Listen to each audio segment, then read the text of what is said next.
Good evening. This is Tuesday, December 20th, 2022. This is the regular meeting of the Cabell County Board of Education. I would ask that all of you please stand for the pledge. Mrs. Bond, would you lead us, please? Yes, ma'am. I pledge allegiance to the flag of the United States of America and to the republic for which it stands, one nation, under God, indivisible, with liberty and justice for all. All right, thank you very much.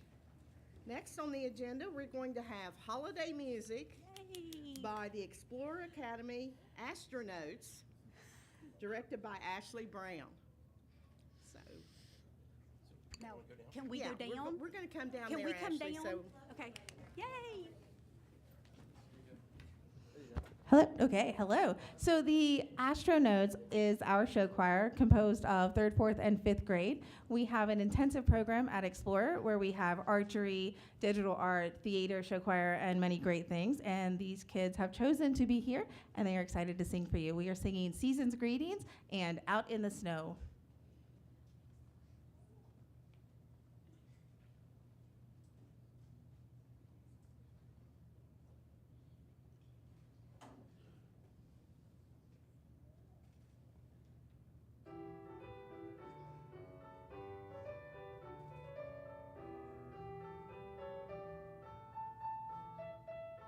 Season's greetings to one and all. It's time to celebrate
You're welcome to do promo. We have a theater performance of the Elves Impersonator tomorrow at 1:30 in our school. So if you'd like to see an awesome theater show, come on by. Very good. And thank you, Mr. McKenzie, for volunteering, Ms. Brown and the astronauts for coming to help kick off our board meeting and our season. Thank you all very much for coming. You guys were great. Let's give another big round of applause. Thank you all.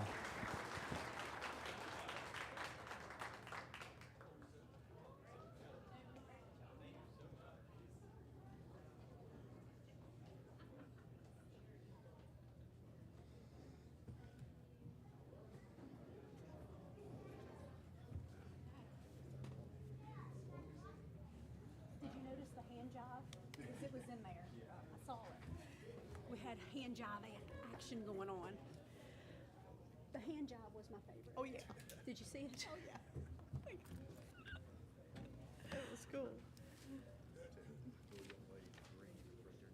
All right, we're ready for informational items, our favorite part of the program, special celebrations, and we're going to hear first from Mr. Jed Flowers. Good evening, Madam President, board members, Superintendent Sachs, Ms. Myers. We're very excited to have all these great people with us here tonight. Got an exciting night of celebrations. We're going to kick it off with a very special guest from the West Virginia Legislature, Delegate Chad Lovejoy from the 17th District. He's here, and he's going to come down and do a special presentation concerning our pantry projects at the schools. So, Mr. Lovejoy, please come forward. Good evening. Thanks for having me this evening.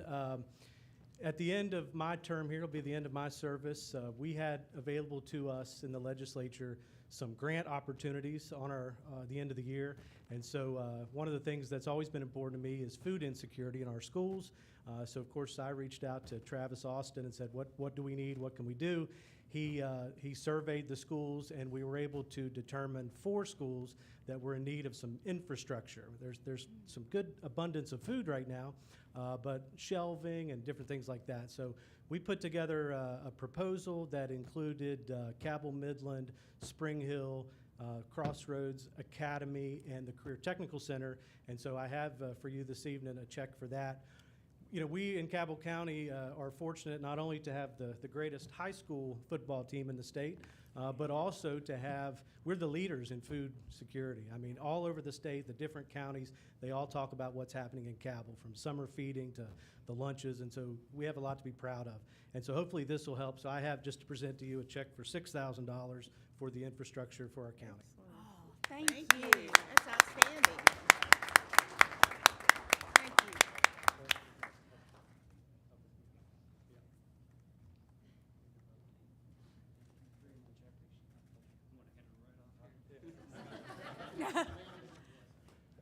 I just want to give a quick thank you to the legislature and to you, Delegate Lovejoy. I appreciate all you guys have done to support our pantry and the students in Cabell County, so thank you. Thank you, absolutely true. Thank you.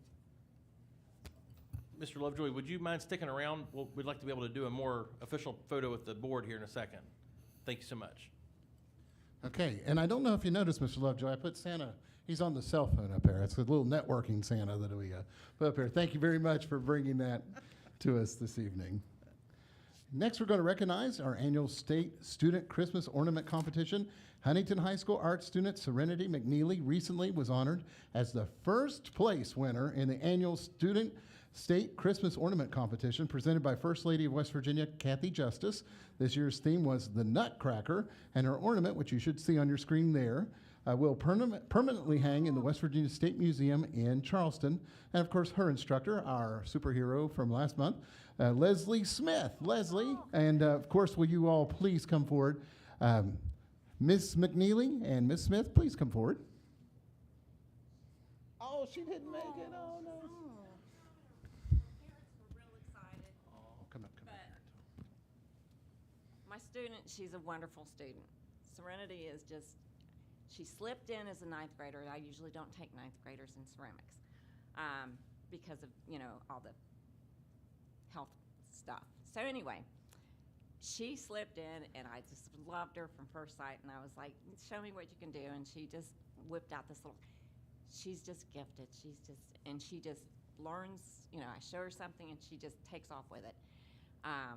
She's very talented, and she really wanted to be here tonight, and her parents did too, but unfortunately, I don't know what happened to her because I asked her 3 times. She's like, yes, I'm going to be there. It's on the calendar.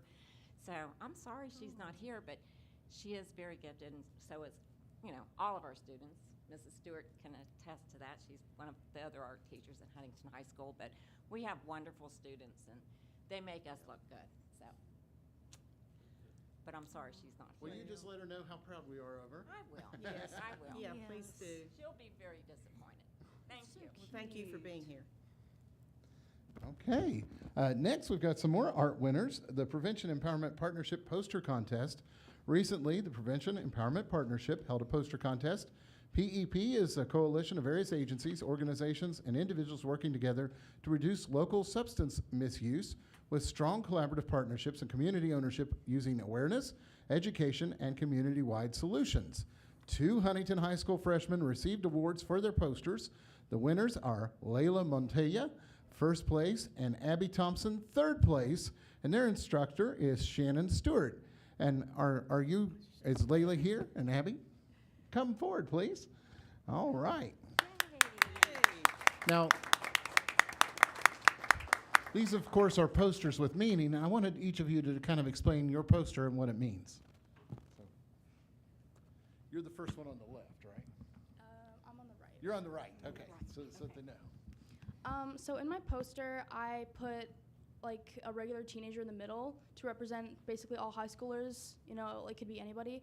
And around him are like people that I think could represent influencers or peer pressures and like people that are trying to get him to do drugs. They're holding all kinds of different drugs that I looked up and learned about. And yeah, it's just I guess I tried to represent like mostly just peer pressuring and misuse of drugs and yeah. Well, it's excellent. So good. It's great work. My art was also about peer pressure and sort of about the, like how often people are peer pressured because like 30% of teens are peer pressured to do drugs and it's kind of a problem and it's just sort of talking about peer pressure and not giving in to that or doing something just because someone suggests it or says it's a good idea. Very good. Excellent. So good. The shading. Amazed. Excellent work. And will you guys please stick around for just a minute? We're going to have some photos at the end of all the celebrations. Does Ms. Smith want to say anything? Would you like to say anything, a little bit about your students and this project in particular? Yeah, this project was really awesome. I know that like the drug epidemic is something that really touches our community, and so it was nice to be able to focus on that in the art class. I love being able to tie in like ways we can help our community in art, and so this project was awesome because we were able to open up that conversation about the struggles that we have in our community and how we can encourage other students to kind of stand up against peer pressure and not give in. So I'm really proud of them. They are outstanding students. They did awesome. Yeah. They sure did. Thank you. Thank Oh, you. wonderful.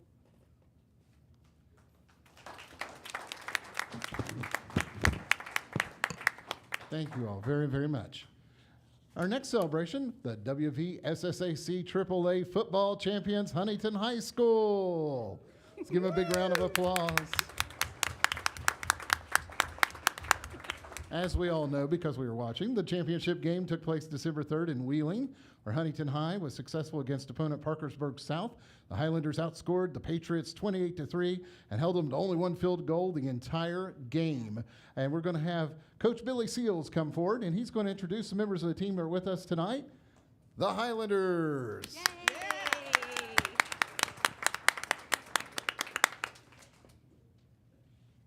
I was just realizing how old I'm getting. I had Miss Stewart as a student a while back. So, first of all, thank the Board of Education, Superintendent Sachs, and all the support that we've gotten all year long. I'll be honest, we always enjoy hugging Miss Smalley's neck before the game, going over and talking to her on the fence with her great husband, and enjoyed that. But, we got a great football program at Huntington High School with quality young men in it that are going to serve the city of Huntington well over the years. And I'm proud of these young men and what they've been able to accomplish. It was difficult, as we know in sports today. It's not just season, it's 12 months a year. And our guys got a little time off away from me right now, but we're back in the weight room on January 5th. So just really, really proud of them. Our coaching staff, Coach Willie Wilson in the back, CJ Crawford's right here, Coach Shaw, okay, and then Coach Carter's back in the back. So we got a great staff. I know a lot of our players right now are in basketball and wrestling season, and they had asked me if they needed to attend, and I had a no with an exclamation point at the end. They need to be at their practice. But we got a lot of guys here. So guys, if you'll just stand up, I'm not going to introduce each and every one of them, but you guys will stand up real quick for me.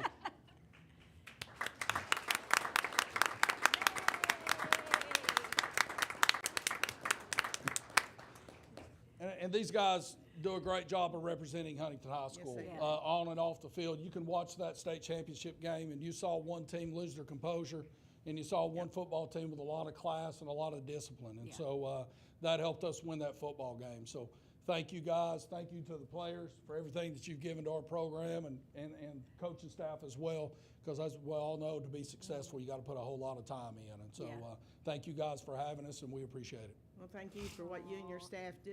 Thank you. And I know firsthand. Yes, ma'am. They're a class act. Yeah. Absolutely. They really are. I followed them all season, all last year, Yeah. and I went to the playoffs last year. Yes. And boy, was I glad about the turnout this year. I mean, boy, they were focused. Defense was outstanding. Well, they had too many Obviously. weapons, Miss Smalley. We read that in the paper and I that told week. you before the game, I had a good feeling. Yes, ma'am, Remember you did. that? You did. Okay, so we're proud of you guys. Very, very proud of you, how you represent Cabell County. Just outstanding athletes. Yeah.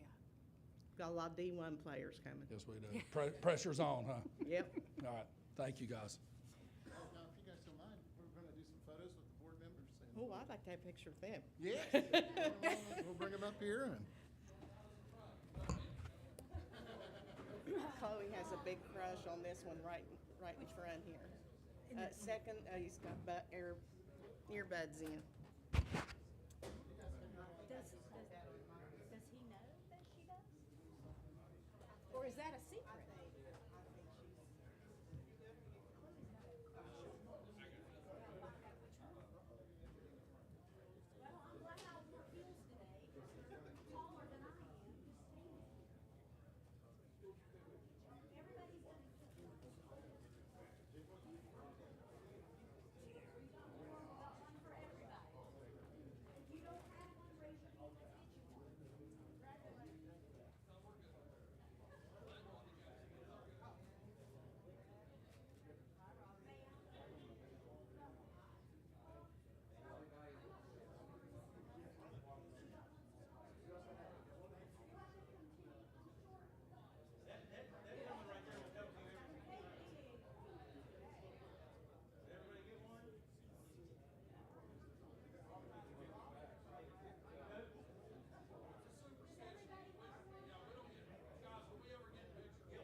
done a lot of good work for public school. Tremendous. I cannot believe that. It's Where they 'cause his- redistricted it's where and his put him district against lines Rick changed. Griffith. My Yes. goodness. That's another good man. It is. Man. And he was established in that district. It's just such a loss for us. Agreed. And that minister, Baldwin, Senator Baldwin. Yeah.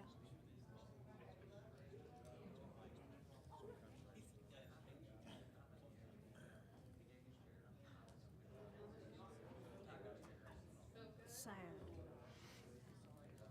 Okay. It did, didn't it?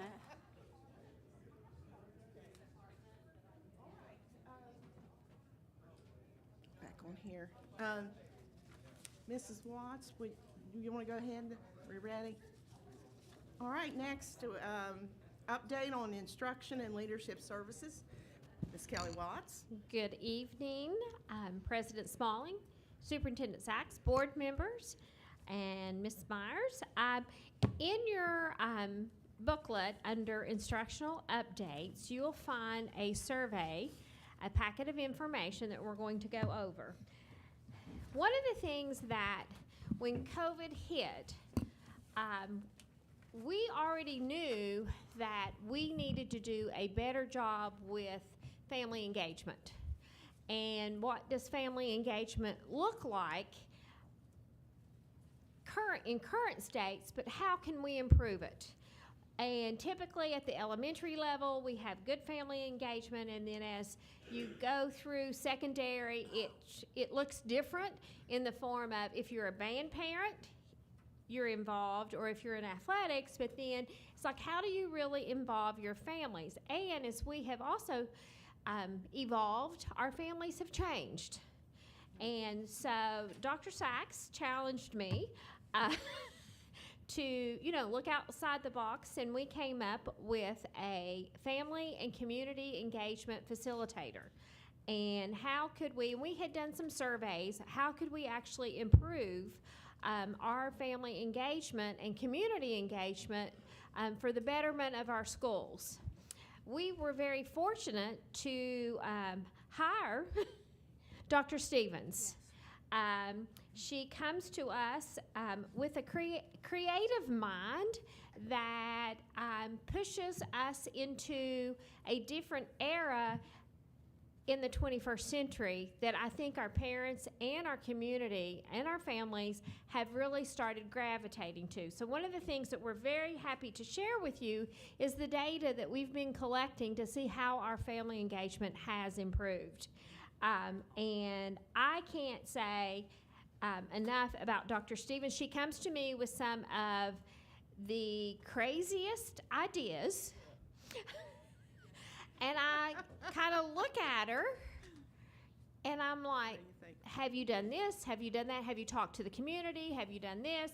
And then I have to think about, will Drew allow it? Do I have money for it?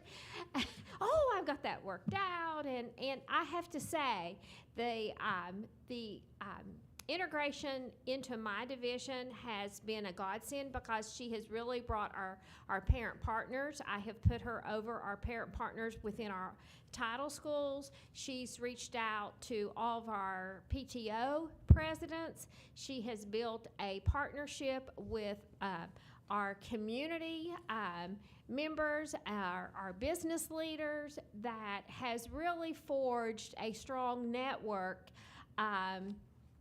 with Cabell County Schools. And I can't, it's my kind of time. I told her, I said, I'm gonna just warn you.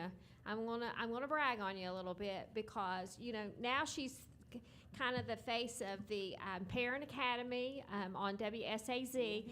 If you all had any idea how nervous she gets, she is probably red from, she probably matches her dress right now. But I can't say enough because she has really pushed Cabell County into I think a leader in the forefront of really engaging our families into our school system. So I'm going to let her share the data that we've been collecting. I think I push her sometimes to think a little differently because we have to think about everybody. But it's kind of her night to kind of share with you our data, where we're going, where we've been, where we're going, but also some of the upcoming things that we have scheduled. So, Miss Ashley or Dr. Stevens?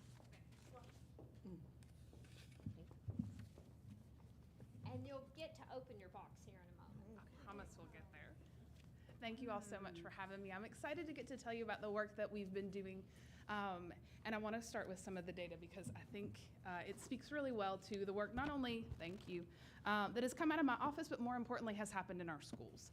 As Ms. Watts mentioned, I get to work with our parent partners over our Title I schools, and their job is to make sure that families have an event to attend and that they have a welcome face when they get to school.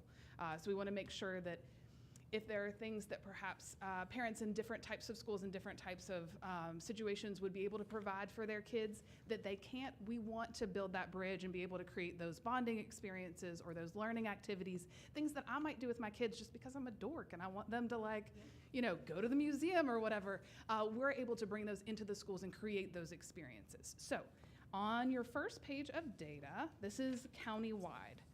And this is the growth from the year before I got here to last year. We're gonna check in after the first semester, so I'll have updated stuff for you guys eventually. But you can see we have had an increase not only in the events, those will even out. We asked them to host one per month, so it's about 10 in a school year.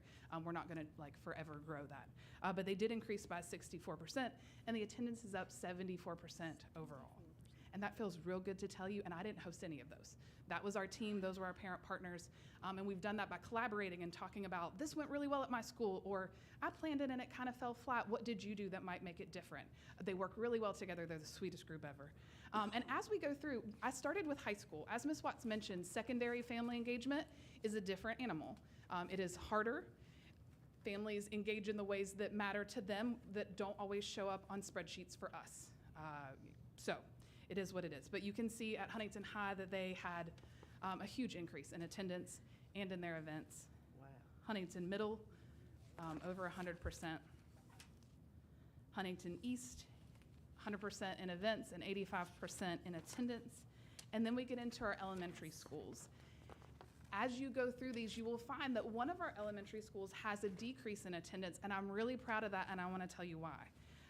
At Highland, the principal said we were getting everybody, but it wasn't necessarily intentional. We had this great program plan, but they came because we had dinner, and then maybe they didn't want to stick around and do this activity with their kids. So they changed their structure. Marshall University is actually doing a lot of the programming for them. So they've got drones and science experiments and crazy stuff, and then they do a grab and go at the end. So they have a lower number, but a much more intentional audience, and I'm really proud of that too. Okay. So we're able to have those conversations. We're able to build these relationships with the community and invite them in. When I meet a new nonprofit or someone in the community that wants to engage with schools, the easiest avenue I have for them is, why don't you come to one of our family nights?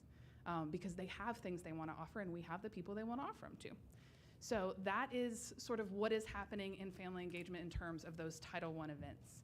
Do you guys have any questions about that part? Okay. So we did it, as I mentioned, by using research-based best practices. When I got here, I hadn't done family engagement for a county before.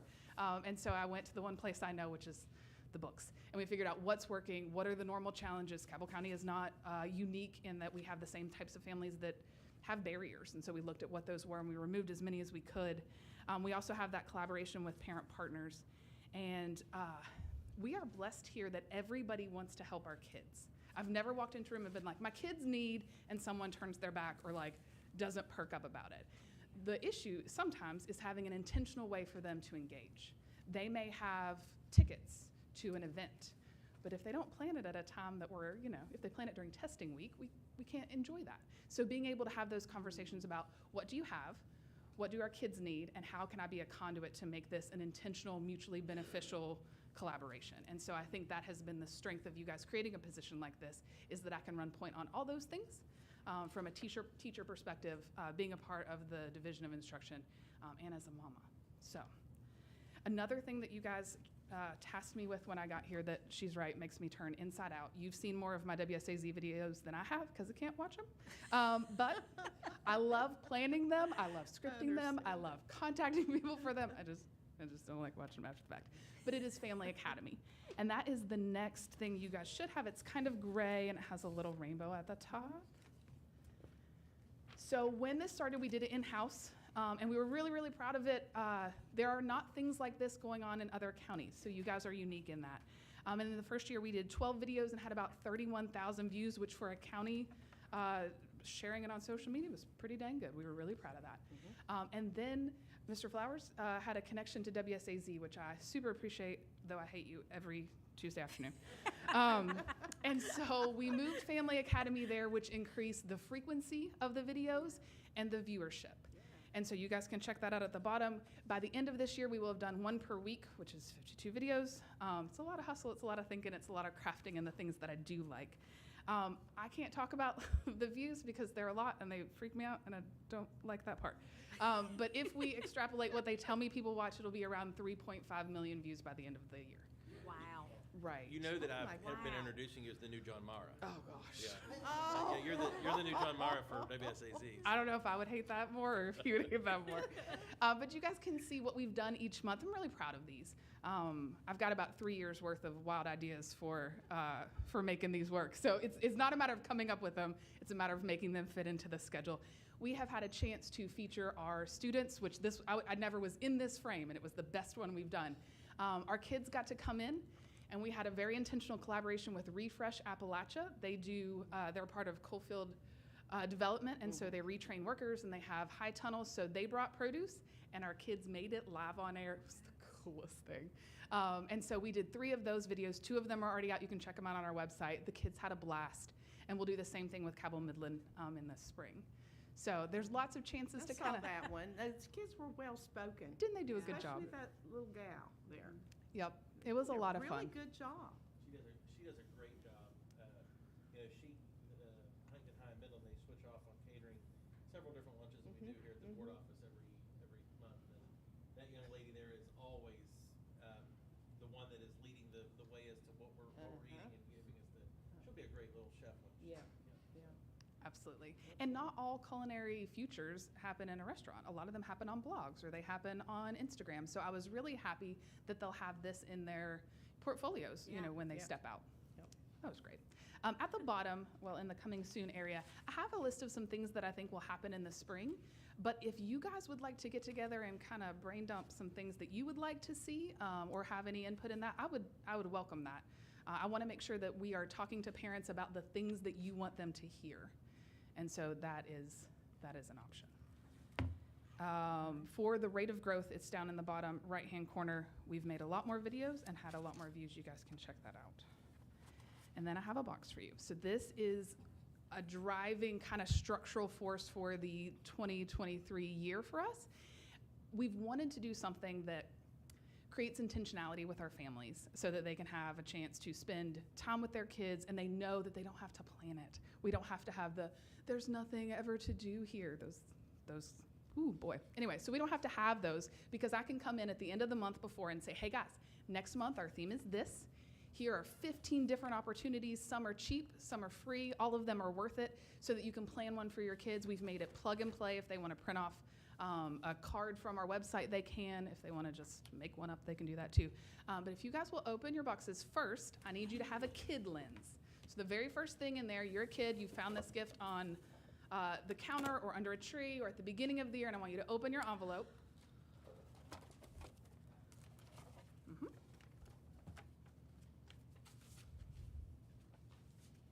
This month's theme is getting physical. Everybody, we're going to capitalize on this January vibe we've got going. Everybody's going to be moving.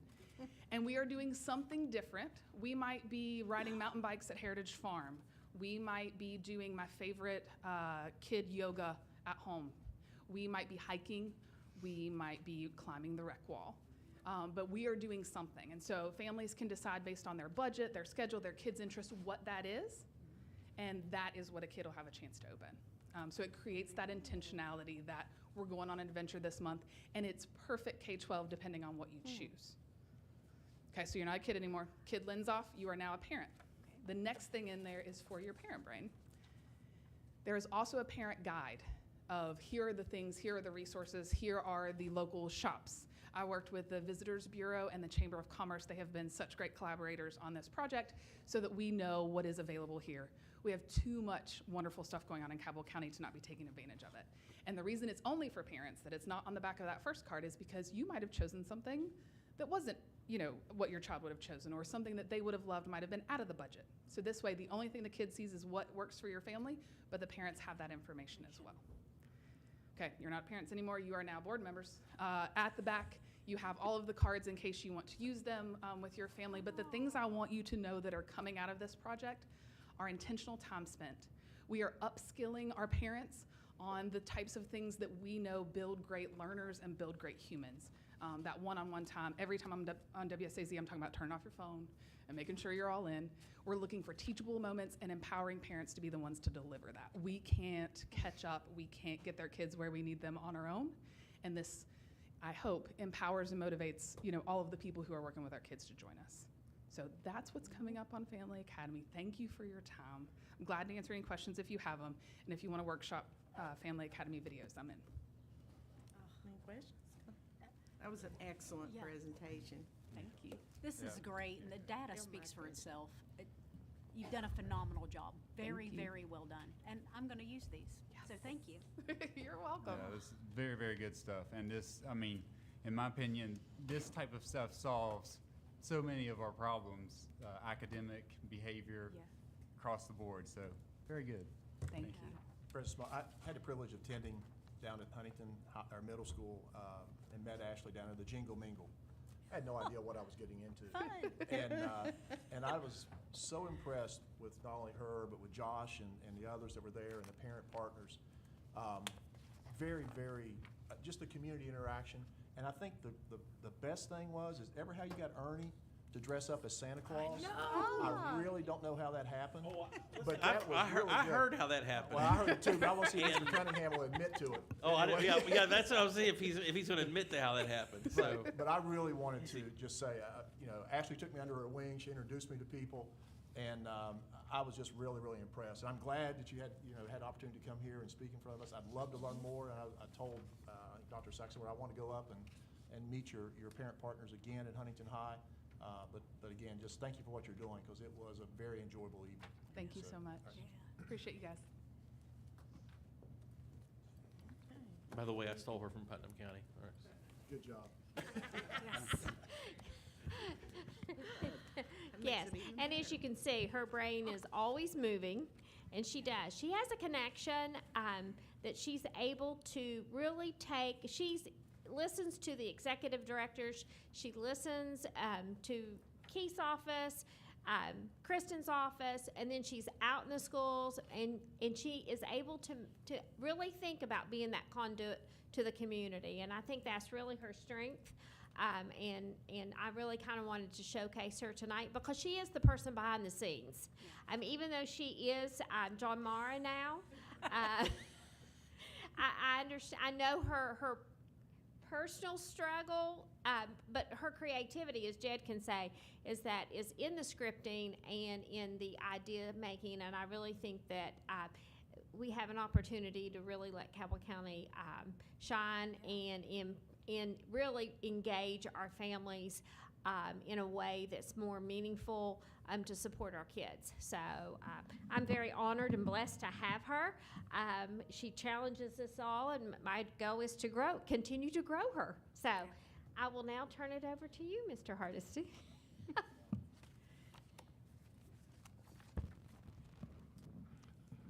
Madam Board President, board members, Dr. Sachs, Ms. Myers.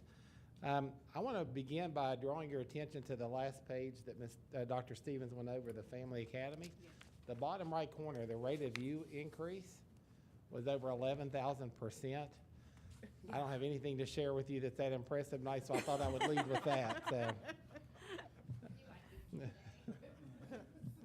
But I do have some things that are pretty interesting that I wanted to share with you that are going on within our departments, and some things on the agenda I just want to draw your attention to.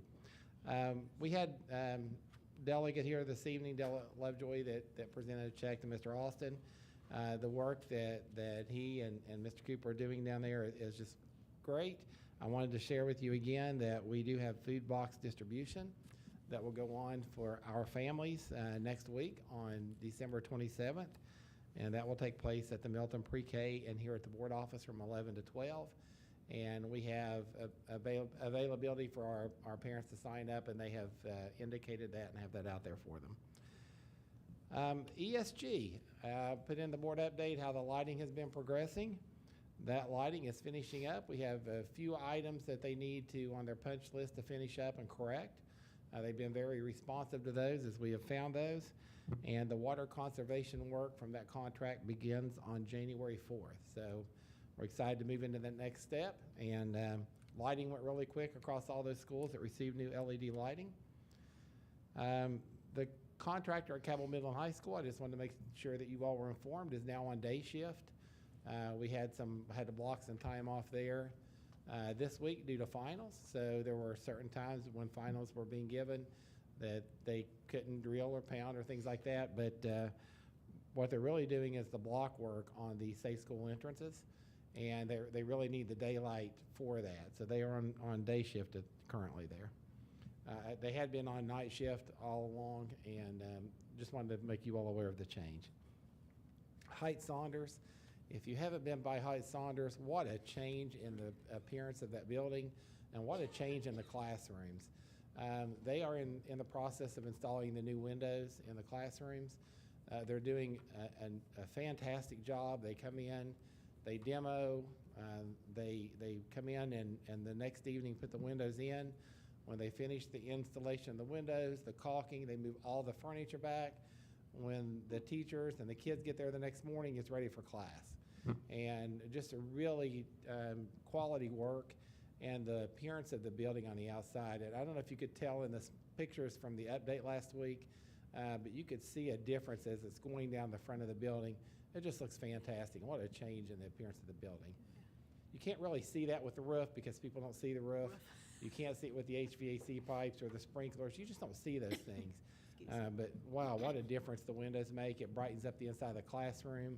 It brings a lot of natural light in, even though the windows are tinted. It's just a different feel to the building. So I invite you all to go out and take a look at that and the work they're doing a really nice job there. In transportation, Mr. Gleason has started a new class with some driver applicants. We currently have 3 members in that.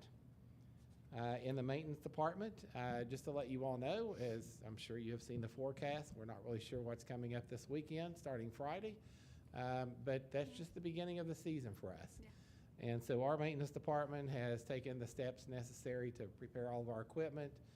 We have the salt on hand, we have the dump trucks ready to go, and the maintenance crew is ready at a moment's notice to tackle this projects. And to give you an idea of what we do when we see that snow that's coming, we fill those trucks up with salt, we get them inside ready to go for the next morning with the scrapers and things on them. Our guys come in really early and they take off to our schools and with the goal of having those lots cleared and ready to go by the time school begins. So just really top-notch group of guys down there that just, they're really selfless in what they do for our children. That's something that the average student and the average employee in the county, they never see. But without them, it wouldn't go on a normal day. And so we really appreciate that. Mr. Cooper has scheduled a debriefing with the first responders over the incident at Huntington High School. That's going to take place in January. I think that first Tuesday in January. And that will be to just debrief on all of the first responders, all the police, everyone that received a call, how they responded, and how everyone worked together in a joint effort to address that. Lastly, from a department I really wanted to share was we have night locks. I put that in the update, but I just wanted to kind of explain what those were if you had any questions. But those night locks are locks that are inside classroom doors, and it can be easily locked from inside, and they go into the floor. First responders do have a way now to open those, and that was one of the hesitations all along, but that's one of 2 products that were approved at the state level to be able to use in that fashion. And so we currently have a bid out for 1,200 of those night locks. 1,181 of those are scheduled for classrooms. We have identified the classrooms that have the asbestos tile in them that we need to drill through, so that way everybody knows up front that because special precautions have to take place for those. There aren't that many, but we did need to identify those in the bid process. But we're looking at 1,181 to be installed in classrooms across the district, with, as you know, if you can count that out, so 119 or so for spare. And the reason we ask for those is for any additional rooms that we see that may need to come up, or anything that we need to address later, is fixing any that may not work appropriately as we go along. So kind of excited about that. That's something that we've talked about for a while. And once those were approved, we've been working on getting those out for bid. Our bid is due back next month, at the beginning of the month, but we also ask for them to have them completely installed by the end of May. So that's the goal in the contract. Once we get those back, depending on what the quote would be on that, I will share that information with you. If there are no questions about what's in the department, I have some items on the agenda I'd like to share with you. Questions? Members? Ms. Hart, Ms. just Miller? what is the water conservation? Exactly what's involved in that in your schools when you get to that? It may have been in a previous meeting, I apologize for that. Oh, no, that's fine. What are you actually doing in regards to that? Some of that deals with actually water flow. So it may be the size of the flush on a toilet. It might be the automatic shut off on a fountain. It might be the rate of flow for a fountain. It might be the sensors that we put on water, on spigots, to where if no one's under it, it goes off. So it'd be automatic. So water fountains, those type things. So the water fountains we've already addressed, but those are some of the water conservation items that we do. They actually had to do a study to make sure that before we change any of those fixtures, the piping that we had still works with a lower rate of flow. I'm assuming it also covers your kitchens and those areas also, for your Correct. dishwasher and capability there also. Yes, correct. Anywhere where we could have water conservation within the building, whether it be in a restroom, in an office, in one of the buildings identified, the kitchen area, that's where it's targeted for. Okay. And the last question is, I'm assuming down here when we talk about the night locks, that covers all the doors for all of our schools, or is? It covers all classroom All doors where classrooms, that's what I'm students saying. are. I'm sorry. Yes. Yes, that's what And that's one reason. One of the areas that I don't think we have covered in there would be gymnasiums, which students do utilize those. If that's something, we'll have some extra if we need to go back and do that. But we really felt like at the time that might not be the most appropriate thing. But it will be all classroom doors throughout the county. Thank you. You're welcome. Ms. Smalley. Just on the nightlock thing, I know when I went to that active shooter training, this is something that teachers were really interested in having. So glad to see that on there, and hopefully get those installed and relieve some teachers in the process. Yes, it's such a simple product, the way it works and the safety that it brings. And one of the things that was always a concern, I think, by first responders is how do you gain access to that room? They have overcome that. So this is one of the two that we were allowed to use. And quite honestly, this is probably the more cost-effective manner and the quickest to get installed of the two. And that's one reason we went with that one. Do we install these ourselves, or do we contract with them, the company, to install? We could do it either way. That's why we ask for proposals. Most likely, they will install a lot of them, but we may have to have our guys go through and put the holes in the asbestos, Oh, I see. because we have an asbestos crew that's trained to do that. So those have to be done through state permits, and so there's a chance we'll do that one, but it really depends on how the proposals come back. I see. Okay. Thank you. We can do it. It's going to take a while to get 1,100 doors across the county, and we'd like to get it all installed and completed by May. And that's the reason we're asking for the company to give us that proposal. Yeah. I'd just like to add, we have a great maintenance crew. The problem we have is they are worked to the bone. Yes. And I mean, they're they work long hours. They put in extra overtime all the time to be able to get all of the different things in the district needs done. And in talking about how we could do these kind of projects like this, obviously time is one of the concerns. Being able to have a company come in and do a full sweep and get them all accomplished pretty quick, but also just helping with the bandwidth of time that our maintenance guys have. So I know it's, for me, it's always like, well, maybe we could give it to our guys and pay them overtime to do it, but the problem is we already have them stretched to the max as it is, so.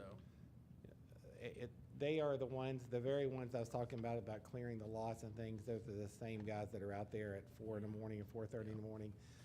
When Mr. Cooper or Mr. McMillan and Mr. Cooper and I meet at Cabell Midland in the mornings when we're out checking roads, they're usually already there clearing the lot, and that's 5 a.m. So it's the same group of guys. They really put a lot into the county. They take pride in their work. Just a quick story on that. I don't know if I should share this or not, but I feel like I need to, just to show what kind of quality they do. The large sign that you see as you drive into Davis Creek, the promises made, promises kept sign. I stopped by there one evening. It was 6:30 or so. They had lights up. It was dark. They were installing the sign, and they were installing the last portion of the support. And Scott Hall was getting ready to put the screw in to start the hold down process. He said, "Is it level?" And I said, "It's a sign in a muddy field on a hill. Does it have to be level?" And they all stopped. And they looked at me. And Scott gave me the eye, and he said, "Anything you do has to be perfect." So that's the kind of quality they give even to a sign on a hillside on a muddy field at 6:30 at night in the dark. And it had to be level. So They were appalled with that statement. yes, they all stopped. And one of them said, "You've never worked with Scott, have you?" But I really appreciate what they give to the county because they really do everything for us, and it's greatly appreciated. On the agenda tonight, we have several agreements on there, those contracts, and I know I bring a lot of these to you. This is one that we received. It's a little bit different. I gave you a couple of examples yet in your booklet. They're not complete. Usually I bring a completed copy to you, but speaking with the instructor at Cabell Midland, last week, she asked if we could get those on there and allow Dr. Sachs to approve them, which he's the one who assigns them. But she needs to get all of them completed before I have him sign them. The reason for the quick turnaround on those, she wasn't aware she had to do those again this year, and those students are supposed to start their clinicals in January.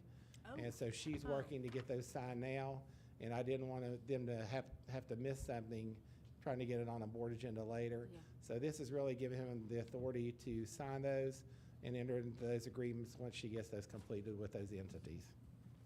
And those are listed there. It's Medical Park Pharmacy, Valley Health, Drug Emporium Fruit Pharmacy, CVS, Hurricane Family Pharmacy, and Walgreens. And the really interesting thing is you've probably seen all of these before already this year because we have LPNs that work in a lot of these in the classes, and they get clinical experience in those. We have the health sciences students that work in some of these for clinicals, and this is the pharmacy tech program. And so we really need a more concerted effort. I'll work on that, and I've already made a note of that for next year to try to make some of these combined. Because if you look at the agreement that you all approve, it's to allow us to enter into agreement with an entity for clinical and observation services. And really, to us, it wouldn't matter if it was a pharmacy tech student or a health science student. And so we really need to maybe modify this contracts to make them a contract between Cabell County Schools and the entity. But I will work on that. Some of these companies don't want that. They want it very specific so they can control where a person works when they come in. I won't be able to do it with all of them, but I'm going to give it a shot. The other thing I wanted just to touch base on the agenda tonight, and that is the conclusion of the DEER grant. And to fulfill those requirements, we are preparing to dismantle and scrap 5 buses that were identified in the grant application. And the DEER grant is actually for diesel emissions reduction. And so you're replacing a diesel bus with a diesel bus, but it's a more efficient diesel bus. And so what we have to do is take the old ones off the road. But as part of our ongoing training for our local firefighters, the Ohio River Volunteer Fire Department has requested the use of one of those buses for training exercises. In order to do that, the engine block has been destroyed and the frame cut, so it's really useless except for scrap value. And the scrap estimate right now is about $1,000, which is deducted from the available funds. But we felt like because of the work that we do with them, we felt like we needed to honor that request for the training exercise. Anybody have any questions on those? No. That's all I have, Madam President. Thank you. Okay, thank you, sir. I think we're ready now. Communications from the superintendent. Thank you, Madam President, board members.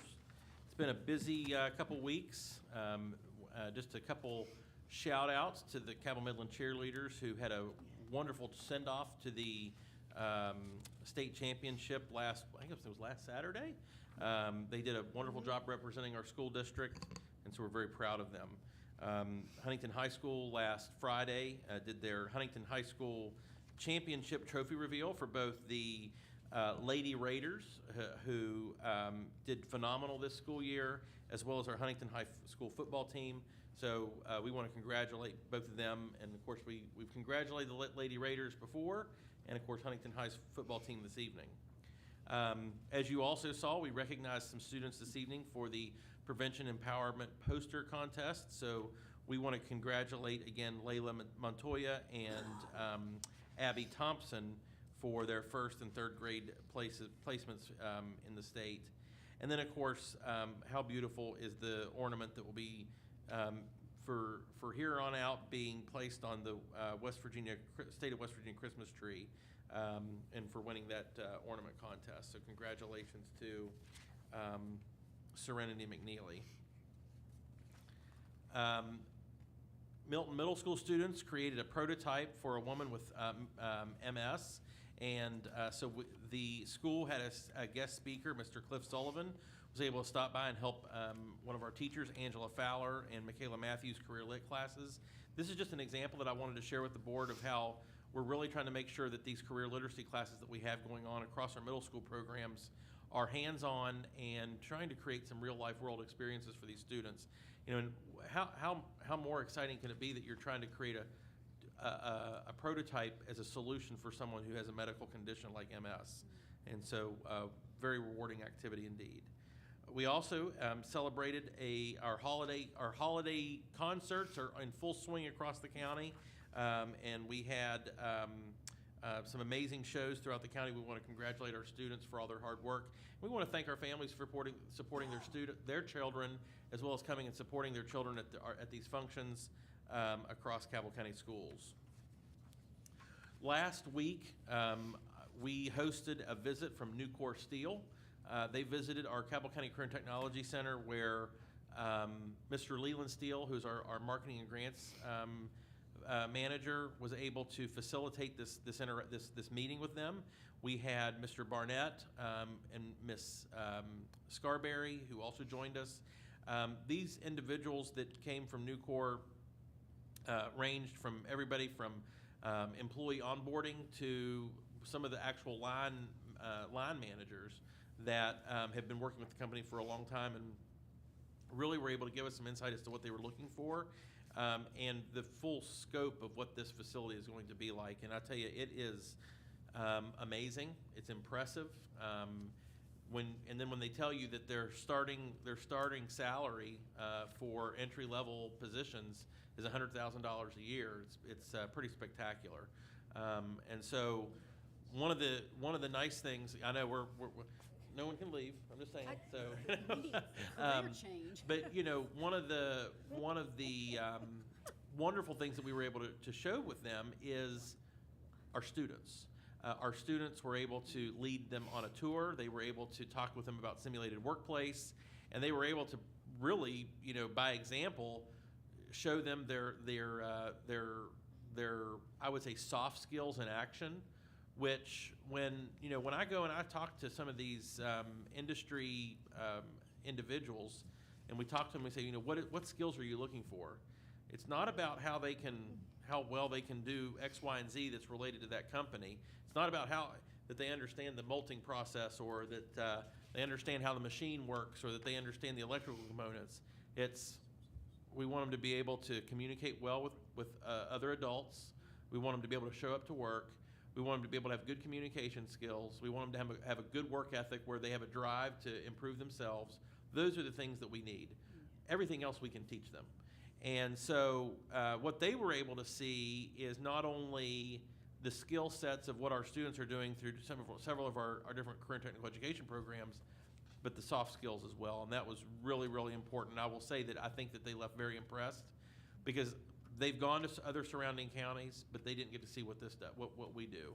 And so I was very proud of the students and the administration at the Career Center and Ms. Scarberry for the work they're doing to reinforce these things, but to also ensure that our industry partners are aware of what we're able to accomplish as well. I think a week prior to that, we had hosted a meeting with Mr. Moses from Moses Automotive, doing something very similar. So again, wonderful things are happening, and we're excited for what the future holds for our students in Cabell County and in the community. Board members, that concludes my formal report that we had put together, but I also wanted you to take a moment to share with you something that we're going to be releasing this evening, unless there's any hesitation. I'm not asking for approval or anything, but I wanted you all to hear it from me exactly how the school closing codes are going to work this year. We did make a small modification, and I wanted to share that with you, but the school closing codes, because we're all the time, Mr. Hardesty talked about, we have a team that's ready to go out and clear roads and parking lots and apply salt, but Mr. Hardesty and his team, Mr. Cooper, our transportation director, Greg Webb, our maintenance and facilities director, Chip McMillan, they're our road crew, and they start really early on mornings when we know that we have weather-related concerns. They're out on the roads 4:15, if not earlier sometimes, monitoring conditions, and it never ceases to fail. Everything's fine, and then all of a sudden, we're watching it, we're tracking it, and then it just decides that it's going to get bad right around the time that buses have already left the road, and it's still dark, and everybody's sort of waking up at that point. They're thinking, what are those guys over in Cabell County doing? We're waiting till the last minute. Well, Mother Nature waited the last minute to do what she was going to do, and so we rely very heavily on the National Weather Service. We actually have, I'll tell you, for example, this week, there's a National Weather Service briefing at 10 o'clock in the morning, and then at 8 p.m. We're on all of those calls. We're tracking the storm that is projected for this coming weekend, very closely. But that's how we operate on every single Mother Nature event. So our school closing codes these will be published on our website. We have Code Green, where students report on a 2-hour delay only. So that's under Code Green, teachers, aides, and cooks report on a 1-hour delay. The Transportation Department, building administrators, school secretaries, custodians, maintenance department, and central office staff, they all report at a regular time. One of the things that's important to notice is that there are very specific reasons why we have certain staff report at regular time compared to a delay. One is if there is ice or salt on sidewalks, it has to be removed, so that when staff start reporting, the majority of staff start reporting that those are safe conditions. We also have to make sure that meals are prepared. We also have to make sure that buildings are checked to make sure that the heat is on and that there's no electrical issues, or if we're dealing with a snow event or a water event, there's no leaks going on, those types of things. So as we go through this, there's a reason, there's a rationale why certain people report while others don't. A code red. And this is one of the most famous things that Mr. Flowers is famous for, and that's Code Red Jed. So when Mr. Flowers calls out and he calls it Code Red, they know that it's a good day. But the following employees report to work on a Code Red. Students do not report. 261-day administrators. We only have several of those across the county. They report on a 2-hour delay. Building head principals are on a 2-hour delay. Maintenance workers report at regular time. Bus mechanics, regular time. And head custodians report by 7 a.m. Again, these are just to make sure that everything's operational with the building. We're not going to have any frozen pipes. We're not going to have, those types of issues.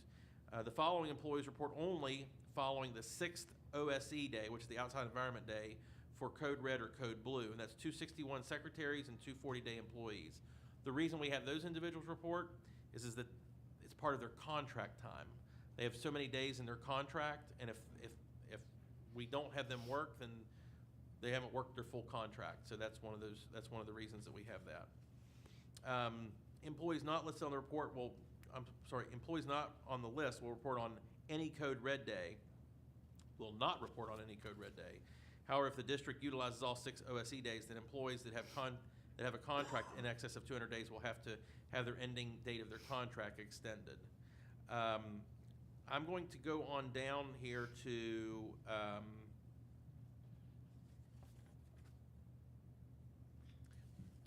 Code Blue now, unless you have any questions about the Code Red. It's getting into the nuances of the jargon for employees, and so if you all have a question about that, sure.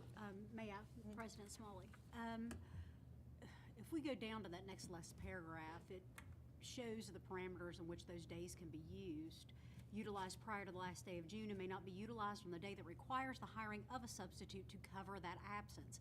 Is that available to all employees to where they could use that day without requiring a substitute to cover the absence? You're talking, let's see, OSE recruitment days, if any, must be utilized prior to the last day of June and may not be utilized on a day that requires the hiring of a substitute to cover the absence. I'm not sure I understand I need Tim, clarity on can you help me that. clarify that one? Is that option available to all employees? Well, it's not, because most employees don't get an OSC recoupment day. Okay. Only, for example, if we have a 200-day employee and we close school, we have to make that day up. So, Right. so their day is the day we make up. Okay. If you're over the 200-day contract or a 261 administrator, for example, if you work the Code Red where it's closed, then you get a Code Red recoupment day. And there are only a handful. And at the building level, it'd really be only a building principal or a head custodian. And so what we've tried to eliminate is them taking that when we would have to have a substitute cover for them. On the recoupment day? On the recoupment day. On So that if, so recruitment if, day. so if we have a makeup day for June 1st. June 1st, well, right, so if June 1st is a recoupment day, what we would not want is for him to take June 1st, we have to get a custodian substitute to do his duties. He could take it June, after school's out in June 10th or June 15th. I see But what we you're would saying, like for 'em to later take in it- that contract. Exactly. Okay. We're trying to preserve the time when students are in the building. Okay. Correct. That we're not having to pay another person, because it would Understood. be more expense to the district at that point. The recoupment days really only target those that would have a contract where they have to work a day that school's closed. Okay. And in order to get their contract in. So, but if you're year-round, then you would get that We recoupment get day. that. So, Understood. Thank you for clarifying that. you're welcome. That's a good question. Okay, And there's, I needed help. and these types of situations, based upon the different employment contracts, can get a little It sticky. goes over my head And sometimes I've got to lean heavily on Drew and Tim, and we got to talk it through and like, okay, let's make sure we make this makes Yeah. sense. So then we have Code Blue, and that is where we completely shut down the entire district. Students, employees do not report. Day-to-day substitutes do not work when school is closed or on a remote learning day, or when a remote learning day is announced. Because the school district is closed, no employees will be eligible for OSE recruitment days. But again, this is one of those that we're pretty much all shut down. I will say that even though we're all shut down, there are some of us that will still be out. Mr. Ryder will still be out. Mr. Cooper will still be out. Tim will still be out. Some of the maintenance staff will still come out to make sure that our buildings are safe. Again, we want to make sure that heaters are working and frozen pipes are not a problem, because that will prevent us from getting school back in session as quickly as possible when we need to. The last one I wanted to talk about, this is really where the big change is. Code Orange remote learning days. In the past, prior to the pandemic, when NTID days were originally sort of created, we had to use all of our OSE days up prior to using the non-traditional instructional day. After the pandemic, the policy has evolved, and so we do have the discretion of calling a remote learning day if it is so warranted by this, and the specific language is by the superintendent. And if we use NTI, we can use up to 5 NTID days, or remote learning days. So if we use those, all 5, prior to using any OSE days, then we're not having to make up any school days, which that's can be a benefit and can be nice, you're right. However, last year was really the first year we were able to really, I think, effectively use them. And one of the problems we run into is that we're trying to use an NTID day, so we don't have an OSE recruitment day. We're extending, the school year by those days that are on the calendar, et cetera. And but okay, well, we're not going to have kids report, but the roads are still a little bit dicey, so do we really want to have employees coming in? So we really, in Cabinet, we worked through this, and so we've come up with, I think, a good solution. And so I'm just going to read through it here with you all. If a weather-related remote learning day is announced, students are provided assignments that can be accessed through Schoology by 10 a.m. For specific instructions on those assignments, they can go to Remote Learning Day Instructions, which is on our website, located under Closing Delays section of the Families. If a Remote Learning Day cancellation is announced, the following will take place. All students will work remotely. Assignments will be available through Schoology by 10 a.m. Cabell Virtual Learning Academy students, K through 8, will be on a 2-hour delay. Administrators, custodians, and maintenance employees will report at the regular time. And of course, if there's a problem with that, they just need to contact their supervisor to work through those situations.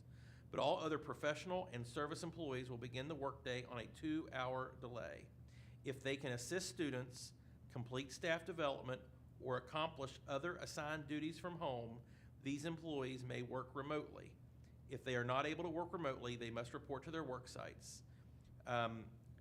So for professional staff, so counselors will be working on counseling stuff if they have the means to do so remotely. Teachers will be posting their assignments on Schoology by 10 a.m. They will be available through Schoology for student assistance or work. Again, if they can do so from home. Service employees will have professional development packets that we will have already prepared for them. We'll have prepared 5 that they may utilize at home to complete professional development if they don't have internet access or what have you. However, if they don't want to do that professional development, then they would have to report to their work site. Again, school personnel should be available by email or phone for student questions. And if employees have issues or concerns that they're not sure about being able to complete their duties, or let's say that it's for example, a teacher, and they do not have the means of being able to provide instruction from home through their internet, or let's say there's internet issues or power outages or whatever, and it's isolated, and then they would need to come in by 10 a.m., actually on a 2-hour delay, to have their assignments posted on Schoology. If they wouldn't, then they would have to take a day, okay? So we're trying to be as flexible as possible with our employees and their schedules, but to be able to really sort of make it as much of a remote learning day as possible. And then, of course, because we know we will have some staff coming in, that's why we have to have certain custodians and administrators come in to make sure that the schools are opened up for those events. Again, making sure that they report those issues or concerns to their principal or their supervisor is going to be the most important thing. So this is a shift. We're trying to be a little more flexible with our employees on these days. I will tell you, though, if it's so treacherous that nobody can come in, or there's widespread power outages or those types of things, we're probably going to end up not utilizing an NTID day, because, again, how do you do assignments when there's no power? I mean, it becomes very difficult, especially when Schoology is our primary platform. So to say that we're going to use one over the other the first time, it would be very difficult. We have to assess the situation, but we're going to try to preserve as many NTID days as possible so that we don't have to extend the school year. So we're going to try to do that, but we won't be able to do it in every situation. The other thing is that, you know, I do very much try to, again, listening to National Weather Service forecasts, try to make a decision as early as possible for our families. You know, we don't like making a last-minute decision. If we're really unsure and the models are like, we're not sure what's going to happen, we think it's going to hit a little bit later and then it's going to thaw out pretty quick, you know, we may call a 2-hour delay the night before, but really making a decision as to whether or not we should close or not, or move it to an NTID day, sometimes that just can't be done until the morning to see really how the system is going to affect us. And unfortunately, I think where we live on the Ohio River here, this is it's like for some reason, I think we always live in the cone of uncertainty, and so or the threshold of whether it could be something big or might not be anything at all. And so we just have to really weigh that information and not make a decision too early, but we also really try not to make a decision too late. Unfortunately, when we have those morning decisions, it impacts employees like cooks who have to be at school early. There's just it's very difficult to do anything. It's really difficult to make decisions earlier than that, because they're coming into school, 2 hours sometimes before any other staff members to cook, and that could be when the storm hits, and, you know, we're trying to monitor it. So we definitely have we know all the nuances, we know all the concerns, and we take all those into consideration as we make a decision. Board members, do you have any concerns with this plan? I don't have any concerns, it's just to say that, you're never gonna make everybody happy, and you all know that. Yep. And we just have to trust that you are doing the best you can, and that's all you can do. Yeah, thank you. I think it's as fair as it can be. I really do. Well, and I would also say that, especially on the remote learning day plan, I don't know of many other school districts, if any, that are trying to make those accommodations for their employees, and I think it's the right thing to do. They're still putting in a day's work, and it's just another benefit of coming to work in Cabell County. So, Touche. all right. Thank you, Dr. Sachs. Do we have any delegations to be heard? No. Okay, thank you very much. Move on. Board members, do you have any comments, or do you have any workshop requests? If not, we'll just go on to 4,000. All right, you have any comments or questions about the 4,000 series? Mr. Hardesty's very thoroughly covered that area. Nothing? All right, well, we have a motion. So moved. All right, did you get that, Mrs. Bond? Okay. Second. Second from Mr. Miller. All in favor signify by saying aye. Aye. All right, we have passed the 4,000 series. I think we're ready for personnel. Madam President, Yes, just a sir. point of clarification on personnel. Yes, sir. We do have one item, 6.03. We should be on. Financial. Oh, I'm sorry, I It's fine. apologize. I skipped ahead of you, I'm I sorry. did too, though. I did the same thing. Yeah, we're a financial. Hi, Mr. Rockin. Mr. Rockin. Thank you, President Smalley. This will be pretty brief, but we do have 4 items on the financial part of the agenda. We've got the November Treasurer's Report, also the vouchers payable listing for November, and there's several budget supplements and budget transfers. I believe that's all in the financial section of your notebook. We have started working on next year's budget. It is a long process, but we wanted to get started on that, so that we're able to take a look at the situation for the coming spring. And our hope is to present a preliminary draft of that budget at the January work session. Usually we present it in April, and we're still planning on doing that, but I want to give you something, I want to give something in front of you in January to give you plenty of time to kind of know where we're at looking ahead to next school year. We do have some revenue numbers that we're waiting from the state that should come in literally any day. Usually is right about this time. In fact, usually we get it a couple days before this, so could be as early as tomorrow. We should get some early numbers from the state, and so we'll definitely update you all in January with those figures. Do you all have any questions for any of the agenda items tonight? I don't. Anybody else?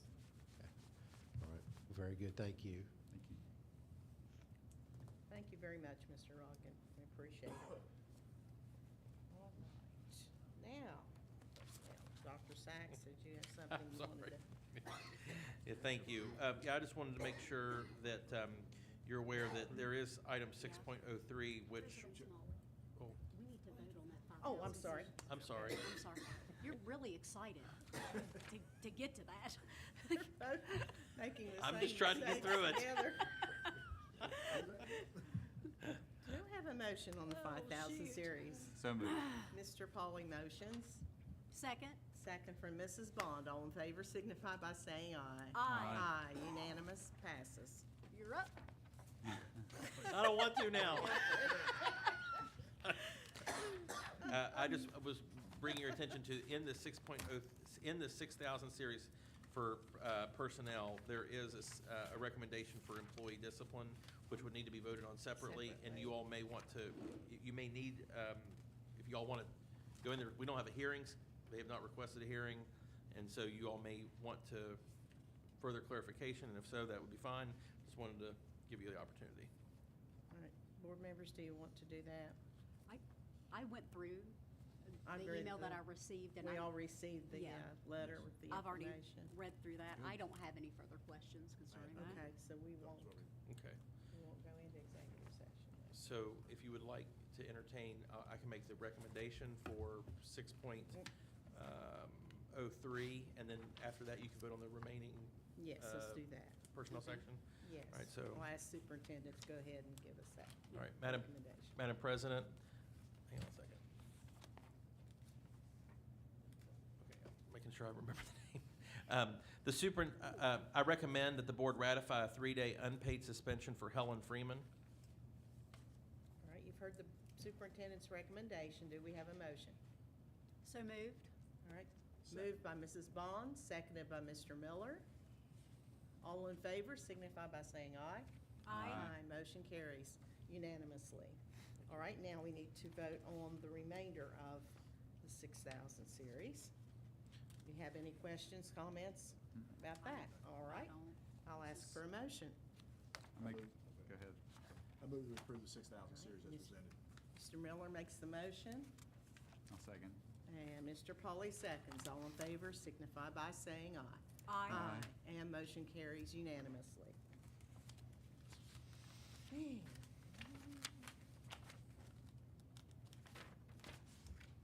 It's a long personnel list. Where are we here? Okay. I'm on page 15. 15, special board items.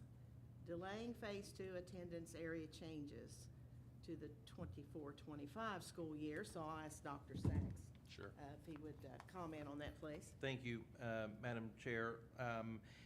Back in June of 2021, the board approved our redistricting plan for schools to balance enrollment between specifically our elementary schools, somewhat our middle schools as well. And in that plan, it was very contingent upon the CEFP and major completion projects for 3 new elementary schools.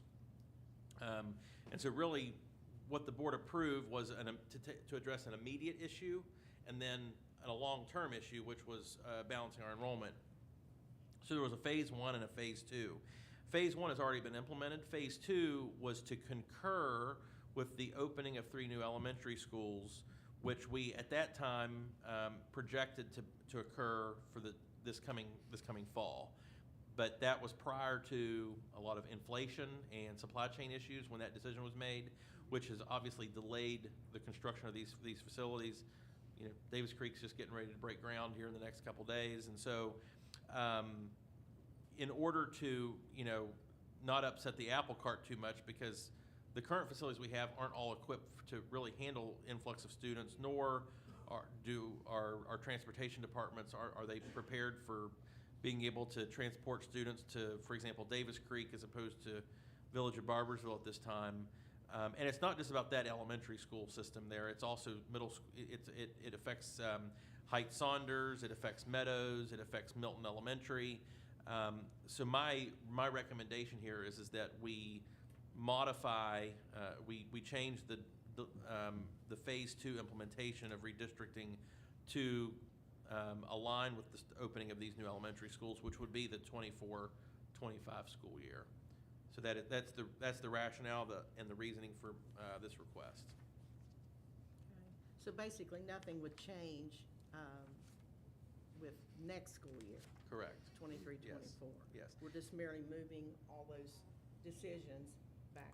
We're moving the uniform change that affects many different schools to the 24-25 school year. Now, this decision has no impact for a family that says, you know what, I want to go ahead and move to this new school now because my child's a kindergarten or going to be in kindergarten. They can still do that. We just won't be able to provide transportation until Phase 2 is fully implemented. Many of our schools have availability. So, but for example, Davis Creek. Let's say it's a student that is going to be in the new Davis Creek zone. They can choose to go to Davis Creek now. Moving all of those students to Davis Creek would be a problem, and we're not prepared for that. But they can definitely start at Davis Creek as let's say kindergarten or whatever, and we would be able to address staffing if their numbers got to that point, obviously. And there are some students and families that have already chosen to do those things. And so we would still afford that. But really, it comes down to transportation and the availability of being able to have all that space in those buildings that they would need. Thus, Yeah, there's a new Davis Creek being that built. makes sense. That's perfectly reasonable. We want to make sure we get that word out, that they can make the change if they wish. Yeah, actually, under the right conditions. absolutely. Actually, last year, Principal O'Neill contacted, he was provided a list of all the families. They made personal contact with all the families that were within the new zone that live there to make that offer to them, and he recruited some, and some are choosing to hold off a little bit longer. So the schools have definitely been reaching out to those families to make them aware of that as well. So we need to vote on this. Yeah, so if you, Okay. I can go ahead and make the recommendation, Yes, if that's sir, okay? please. Board members, I recommend approval and adoption of delaying Phase 2 attendance area changes to the 24-25 school year. All right, we've heard the superintendent's recommendation. Do I have a motion? Mrs. Bond makes the motion. Mr. Pauly seconds. All in favor signify by saying aye. Aye. Aye. Carries unanimously. All right. I think that's it.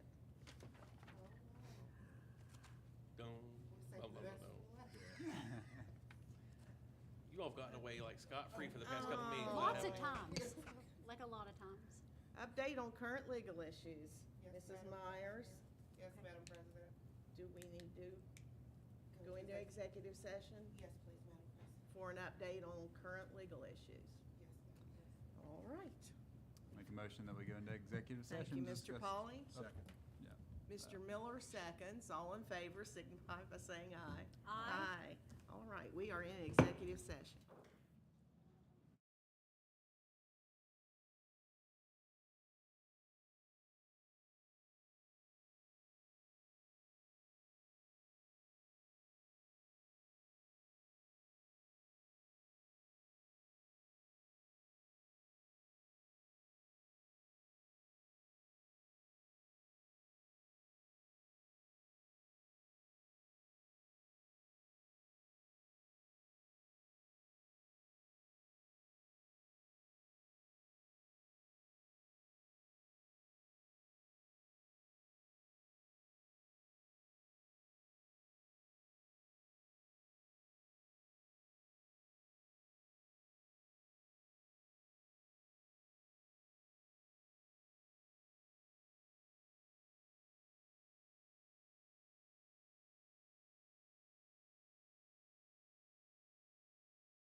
Madam President, I make a motion that we come out of executive session.